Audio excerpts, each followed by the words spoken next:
Hey guys, welcome back to this channel. In this video, I'll be showing you guys how you can delete all pins on Pinterest. So first, you're going to want to click on your profile and select the setting button.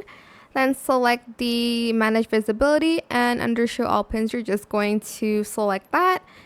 But it's just going to hide it from other people, I guess, but it's still there. But if you do want to delete a pin, actually you can just delete the board if you want to delete all the pins. It's a little bit easier that way. But if you just want to delete one pin, you just want to select one pin here and press the pencil icon to edit it, and you're just going to select delete pin.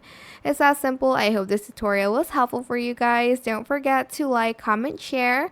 Also subscribe to this channel if you haven't done that already. If you have any more questions about this video, just leave it in the comment section down below. I will try my best to answer them all for you guys. And if you found this video helpful, please click the thanks button as well. That is it for this video. Thank you so much for watching. Bye!